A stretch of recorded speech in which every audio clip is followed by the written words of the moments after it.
They say karma's slow, but sometimes it hits like a freight train in silence. You don't always see it, but when it shows up, oh, you feel it. Today we're diving into the real raw signs that karma is already at work, and trust me, it's deeper than revenge. By the way, if you're into deep, thought-provoking insights on Stoicism, self-improvement, and navigating life with clarity and power, you'll love my free weekly newsletter. Every Sunday, I drop hard-earned wisdom, controversial truths, and practical strategies to help you level up. No fluff, no spam, just real value. Want in? Sign up using the link below and start getting sharp, soul-level content delivered straight to your inbox. And if you're a brand looking to partner with someone who speaks to a highly engaged, purpose-driven audience, hit my email in the description. Let's build something that actually matters. 1. Their relationships start falling apart fast, and it's not just bad luck. You ever watch someone who seemed to have it all suddenly spiral into social chaos? Friendships crumble, romantic partners bounce, even family starts distancing themselves like they're dodging a virus. At first it might look like coincidence, just a string of bad luck, but no. This is one of the clearest, most poetic signs that karma is knocking. And let me be blunt, if someone's relationships are falling apart faster than their excuses can keep up, they're probably not the victim, they're the common denominator. Here's the controversial truth. A lot of people who cry, "Everyone abandoned me," aren't being abandoned. They're being exposed. People don't just vanish for no reason. Friends don't just ghost you after years of closeness. Partners don't just switch up unless they were responding to a pattern. And yet some folks live in such deep denial, they rewrite the story like they're the tragic hero in a Greek myth, when in reality, they've just burned too many bridges while gaslighting the fire department. You know the type. They love the spotlight when it's on them, but disappear when you need support. They're generous until your success threatens their ego. They can quote empathy, but live on manipulation. For a while, these people can maintain a social circle. Charm goes a long way. So does money. So does trauma bonding. But eventually, karma starts peeling the mask. And when it does, relationships don't just end, they erupt. Suddenly, people who never talk to each other are comparing notes. "Oh, they did that to you too. Wait, they lied about that. They said the same thing to me." Karma, baby. And it's got receipts. Romantic karma isn't loud. It's not always cheating or ghosting. Sometimes it's subtler, being stuck in a loop of half-assed love, chasing unavailable people, or constantly reliving your own emotional manipulation from the other side. I once dated someone who had a trail of exes who were all crazy. Spoiler alert, I became one of them. Not because I lost my mind, but because I finally used it. What started as passion turned into paranoia. Sweetness turned sour. They were constantly insecure, accusatory, and emotionally withdrawn because deep down they knew how they had treated others in the past. They expected karma to show up in me. That's the thing about relational karma. It doesn't always arrive wearing a red flag. Sometimes it arrives dressed as you, showing them exactly what they've been doing to other people. Now here's where it gets deep. Relationships don't fall apart randomly. They collapse under the weight of untreated wounds, unchecked egos, and unresolved patterns. Karma doesn't ruin your relationships. Your relationships reveal your karma. When someone constantly finds themselves surrounded by fake friends, toxic partners, jealous co-workers, at some point the question isn't why is this happening to them, it's why is this always around them? That's not punishment, that's a reflection. And if they don't take responsibility, they'll keep attracting the same lessons in different faces until the universe screams what it tried to whisper. Years ago, I had a falling out with a close friend. I thought they were the problem, selfish, unreliable, not showing up like I did. But when I sat with it honestly, I realized something brutal. I was overgiving to feel needed. I was self-sacrificing, not out of love, but out of control. I thought loyalty meant tolerating dysfunction. And when that friendship cracked, it wasn't karma punishing me, it was karma freeing me. The collapse was a lesson. Stop playing the victim in dynamics you secretly benefit from. Oof, that one stung. But I've been better and freer ever since. Here's what a lot of people don't get. If someone keeps attracting messy relationships, they're either mirroring the chaos they've caused or being given a front row seat to how it feels. Karma doesn't always crash through the door screaming. Sometimes it walks in quietly and rearranges your entire life, one relationship at a time. So when someone's phone stops ringing, when their group chats go silent, when their DMs are filled with "you good" instead of "let's link," that's not always bad luck. That's often karma, finally removing the audience from a play that's been going on too long. When relationships start falling apart quickly, pay attention. It's not always sabotage, it's not always betrayal. Sometimes it's alignment, the universe clearing space, a reality check delivered through silence, a reminder that connection requires honesty, not performance. If someone's losing everyone around them, don't rush to pity. Ask runing, did they push people away? Did they poison trust? Did they confuse manipulation for love? Because when karma comes for your relationships, it doesn't just break bonds. It rewrites your ability to connect until you're ready to relate without the ego, the games, or the wounds. And that is when real connection and real peace finally begins. 2. They keep attracting people just like them. If you keep meeting the same demons, maybe it's time to check who's inviting them in. There's a saying that goes, like attracts like, but let's make it more uncomfortable. Messy attracts messy. Narcissists attract narcissists. Manipulators date themselves in different fonts. And if that sounds harsh, good, because karma isn't always poetic. Sometimes it's patterned. One of the most brutally honest signs someone is receiving karma. They keep attracting people just like them, even if they pretend not to see it. Let's get into the controversial truth of this. You ever hear someone say, "Why do I only meet liars? Why do I only attract cheaters? Why are all my friends fake?" At first, you might want to comfort them, or you just have a big heart. But after the 5th time they've fallen for the exact same type of toxic person, you start thinking, or maybe you attract what you are. Here's the bitter pill. People who constantly attract manipulative, selfish, emotionally unavailable types usually have a few of those traits lingering in their own mirror. Not because they're evil, not because they deserve pain, but because the universe, in all its ruthless wisdom, will keep sending you versions of yourself until you finally confront the part of you you keep excusing. Let's talk about narcissists for a second. They love attention, control, and validation. But here's the twist. Narcissists often date other narcissists. One's loud, the other's covert. One's grandiose, the other's emotionally manipulative.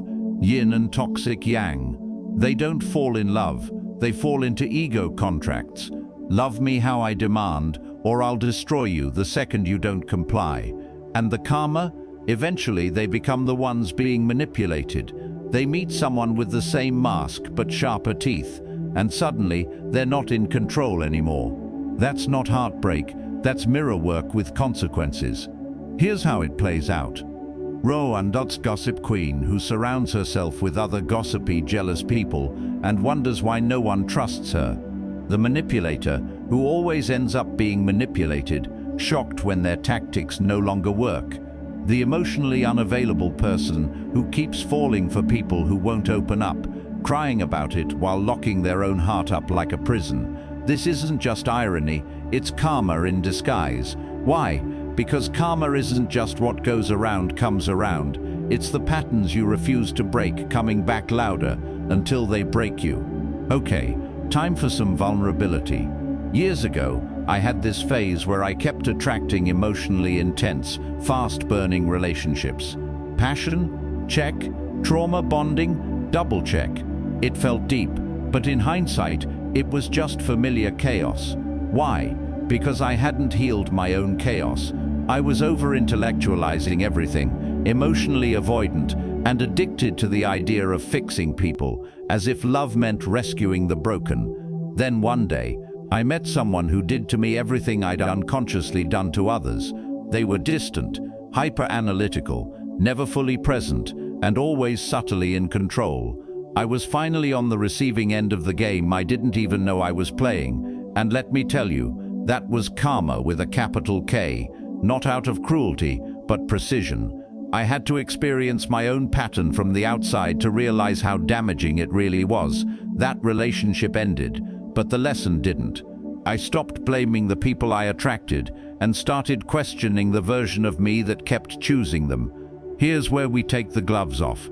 If your life is full of chaos, drama, emotional roller coasters, or fake love dressed up as intensity, you're not unlucky. You're aligned with dysfunction. And the reason that stings so badly? Because most people want to believe they're empaths just attracting energy vampires. But the truth is, sometimes you're the vampire too, or at least you've got the bite marks to prove it. The people we attract are often mirrors, not mistakes, and if those mirrors keep showing you the same reflection, it's not about them anymore. It's about what in you keeps welcoming them in. Here's what karma does. It loops. It doesn't just strike once and leave. It repeats in new relationships, new jobs, new friendships, until you get the damn message.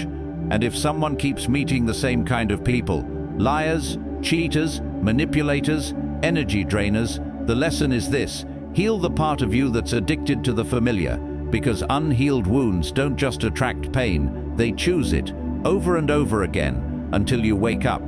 The people you attract aren't accidents, they're invitations. Every connection is either a mirror or a lesson, and when karma shows up as someone just like you, that's not betrayal, that's your final warning. So the next time someone says, "Why do I keep meeting people like this?" ask them, honestly, what part of you is still aligned with that energy? Because until you evolve beyond the frequency of your past self, you'll keep dating your shadow in new faces and calling it destiny. 3. Money starts coming in and vanishing just as fast. Karma doesn't just take what you don't deserve, it tests what you refuse to respect. Money is one of karma's favorite tools because it's emotionally charged, deeply symbolic, and for some people, the ultimate mirror. And here's where it gets controversial. If someone keeps getting money but can't hold on to it, that's not just bad luck. That's spiritual feedback. It's karma saying, I gave you abundance to test your alignment, and you used it to inflate your ego or avoid growth. Now let's break this all the way down, because this one hits deep. Yes, it's jovial, but it's gonna sting in all the right ways. Ever met someone who randomly comes into money? A new job, big bonus, tax refund, inheritance, crypto spike, only to be broke again 2 months later. They always have a story. Ron G. It was that emergency. I just needed to upgrade my car. I deserved to treat myself. I helped out family. Respectfully, the truth is, money didn't ruin them. Their unresolved habits did. And karma doesn't just observe that. It audits it. Let's look at lottery winners. The stats are wild. Over 70% of them go broke within 5 years. How is that even possible? Because money magnifies identity. If someone was financially irresponsible, insecure, or emotionally reactive before the money, then giving them a windfall just gives those issues a bigger playground. And karma watches with popcorn. It doesn't punish them by stealing the money. It just lets them reveal who they really are with more zeros attached. People love to say, I want to be rich, but here's a question most won't ask themselves. Can you emotionally, spiritually, and psychologically handle wealth? Because let me tell you, I've seen people get a raise and suddenly become the most arrogant, judgmental version of themselves, launch a business and blow their first 10K on clothes, flex vacations, or dopamine sink purchases. Use money as a way to dominate their romantic partners or friends, thinking they've leveled up into superiority. And then, slowly but surely, the universe hits undo. Not because money is evil, but because karma won't let you keep what you haven't earned internally. I'll be real with you. There was a time when I started making good money for the first time in my life. I'd built a business, got some brand deals, things were moving, and what did I do? Blew it. Not all at once, but through tiny, justifiable, ego-driven decisions. Bought stuff I didn't need, just to feel like I made it. Gave too much money away trying to rescue people who didn't want to save themselves. Refused to invest in systems, mentorship, or real strategy because I thought I've got it figured out now, and then came the drought.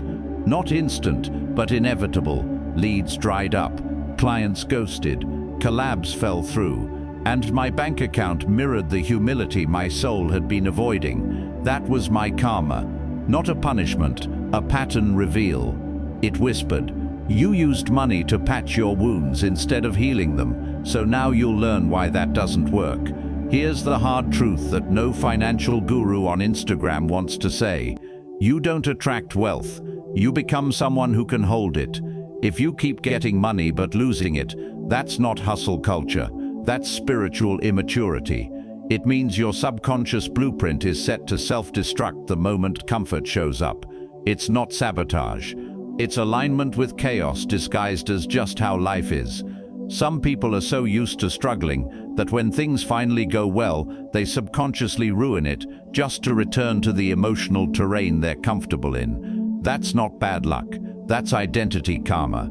If someone constantly says, "Every time I get ahead, something pulls me back. I can't keep money to save my life. I always attract unexpected bills or drama right when things are going well." It's time to stop blaming the outside world and ask what part of me is subconsciously allergic to stability, because money isn't just paper, it's a spiritual amplifier, and karma doesn't give a damn how much you think you deserve. It gives based on how much you can sustain with self-awareness. After my own fall, I didn't hustle harder. I sat with my patterns. I asked myself questions like, why do I spend when I feel insecure? Why do I equate generosity with identity? What am I trying to prove when I buy this? And from that place, I made new rules. If I couldn't emotionally afford it, I didn't financially justify it. If I was helping someone, it came from overflow, not obligation. If money came fast, I slowed down instead of speeding up. Slowly, karma shifted, not because I deserved more, but because I became more. Let me leave you with this. If someone keeps gaining money and losing it, don't just look at their budget, look at their beliefs, look at their self-worth, look at how they treat people when they're up, look at the chaos they normalize when they're down, because karma doesn't care about your bank account, it cares about your alignment, and money is just another way it checks your soul's receipts. They can't maintain long-term anything. Karma doesn't always take away your blessings. Sometimes it just exposes your inability to hold them. We live in a culture obsessed with beginnings. Everyone's in love with the start of things, relationships, careers, habits, businesses, but very few are willing to sit through the discomfort of the middle. Even fewer make it to the finish. So here's a controversial truth. If someone can't maintain anything long-term, be it a job, a relationship, a friendship, or even a gym habit, that's not a personality trait. That's not bad luck, that's karma. Not punishment, but revelation. Karma doesn't scream, it whispers, and one of the clearest whispers is this: you're not ready to hold what you keep asking for. People who struggle to maintain things long-term usually have one thing in common: they are addicted to potential. They crave the rush of new beginnings, but collapse the moment sustained effort is required. They love the honeymoon phase of dating, the spark of a new side hustle, the glow of early compliments, the illusion of "I'm finally changing." But as soon as monotony, discipline, boredom, or conflict enter the picture, they bolt, and they'll always have poetic reasons. I outgrew that job. They changed. It didn't feel aligned anymore. I'm just protecting my peace. In reality, They're not protecting peace, they're protecting themselves from the mirror that long-term anything holds up. Because when you commit to something real, it eventually reflects back your insecurities, inconsistencies, and immaturities, and that's what most people run from. Karma doesn't break your life, it exposes your patterns. When someone can't hold on to relationships, careers, communities, or goals, it's usually because they've built their life around intensity, not integrity. They crave highs and avoid depth, and karma, being the perfectly patient teacher that it is, will keep sending them the same lesson in different clothes until they stop ghosting themselves. I've known people who reinvented themselves every few months, always moving cities, changing careers, ending friendships, breaking off relationships for their own good. They'd always say the same thing: I'm evolving, but from the outside, it looked like escape. Evolution without self-honesty isn't growth, it's glorified avoidance, and karma knows the difference. There was a point in my life where everything I'd built, career, connection, reputation, started to unravel. On paper, I had traction, but behind the scenes, I was exhausted, inconsistent, and emotionally scattered. Every time something required long-term energy, like sustaining a relationship, building a content strategy, or investing in my health, I would find an excuse to pivot. I labeled it flow, but in reality, it was fear. Fear of boredom, fear of failure, fear of being truly known and therefore truly rejected. Eventually, things didn't fall apart because the world was cruel. They fell apart because karma stopped allowing me to coast. If you want to recognize karma working in someone's life, watch for the loop.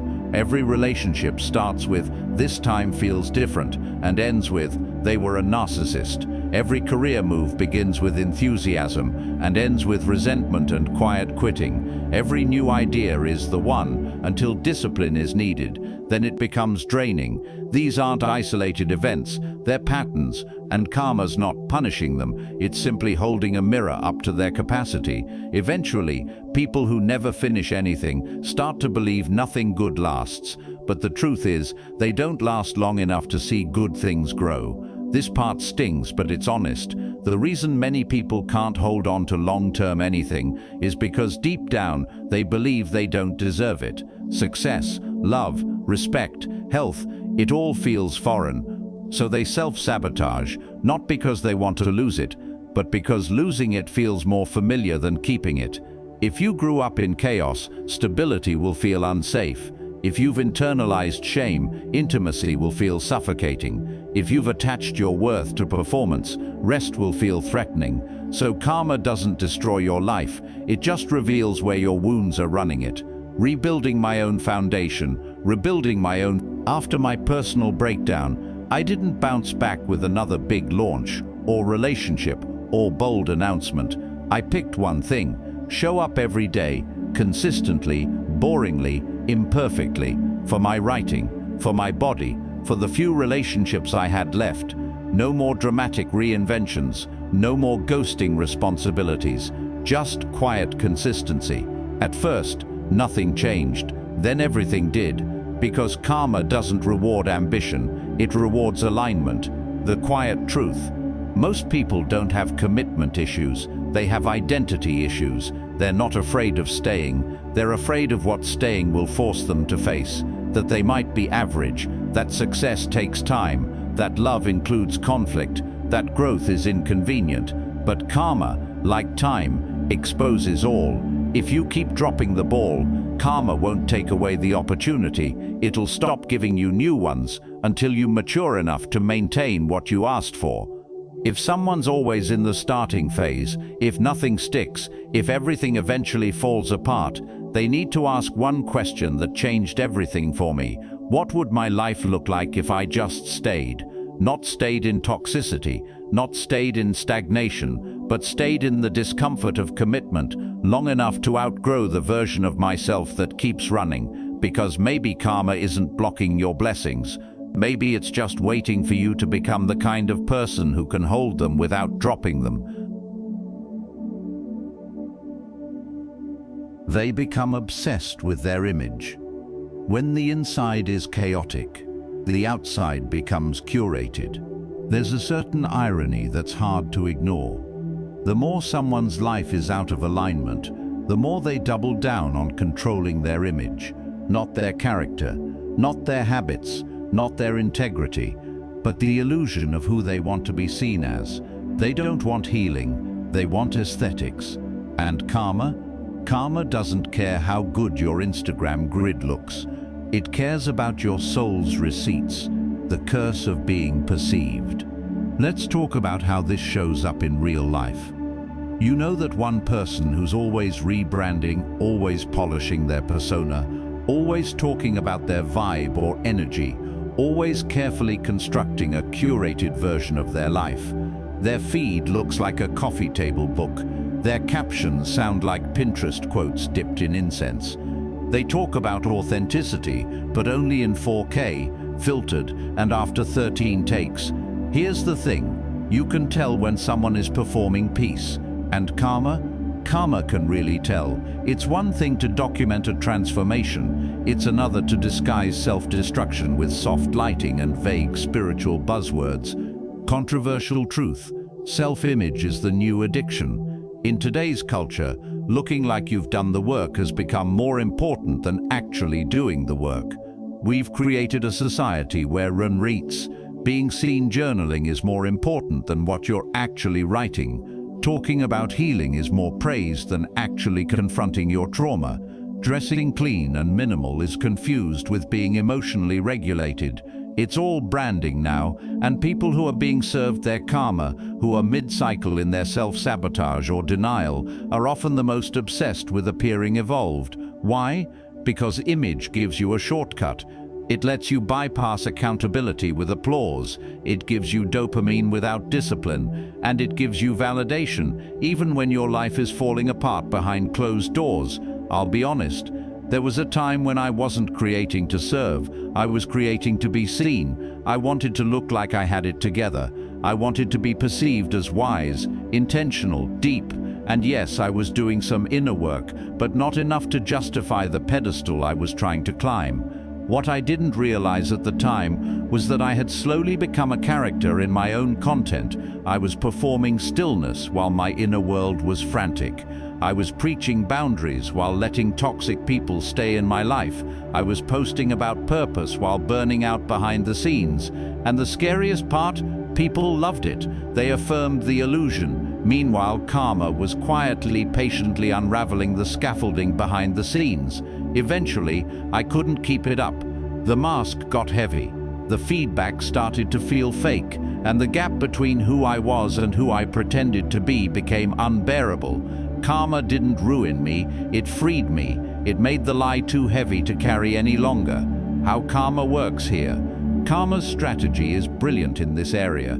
It doesn't always destroy the image, it just slowly amplifies the pressure until the performance becomes unsustainable. You start curating more and connecting less.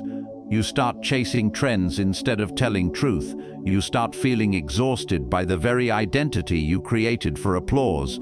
And eventually, the image starts eating you alive. You no longer know who you are without the filter, without the persona, without the affirmation. You become a prisoner of the very version of yourself you thought would bring freedom. Who am I without the camera, the caption, the curated vibe?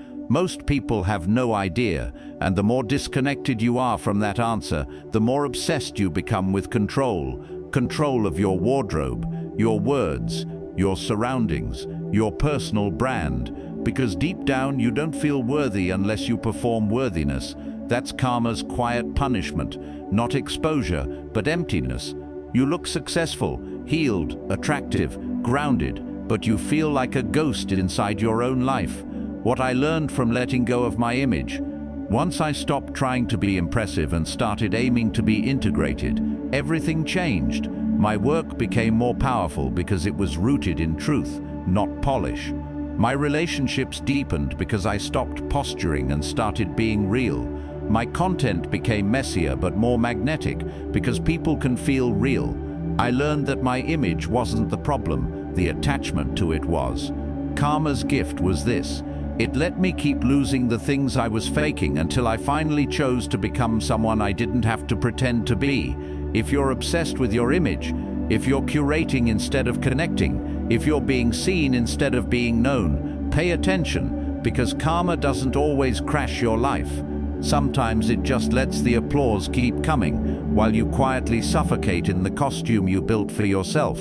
Eventually, the likes won't be enough, the brand won't be enough, the aesthetic won't be enough, and then you'll be faced with the most sacred question of all: am I still someone even when no one's watching? That's when the real work begins. That's when karma shifts from punishment to preparation, from ego death to soul birth.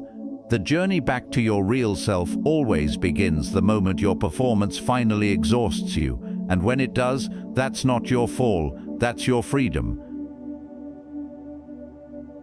So there you have it. Signs someone might already be receiving their karma. Not the mystical lightning bolt kind, but the quiet, consistent, brutally honest kind that shows up through patterns, pain, and repetition. Now, before you start pointing fingers at others, here's the uncomfortable twist. Karma isn't out there punishing them. It's also in us, inviting us to look closer. Because the truth is, we've all seen ourselves in at least one of these signs. I know I have. We attract who we are. We lose what we can't handle. We perform what we're afraid to feel. We start and start again, avoiding the discipline it takes to finish and face ourselves. But here's the beauty. Karma isn't just a teacher, it's a mirror. And mirrors aren't meant to shame you. They're meant to show you where to clean up. So if this hit home, good. That's not a curse. That's an opportunity. Don't waste it. Ask yourself, where am I addicted to appearances over truth? What keeps falling apart in my life? And why might I be the common denominator? What am I asking for that I'm not actually prepared to receive? Because until we get honest, karma will keep us in class. Same lessons, new faces, different chapters, same endings. But the moment you take full responsibility for your patterns, your presence, your part in all of it, that's the moment karma stops cycling and starts clearing. And if this made you think deeply, don't keep it to yourself.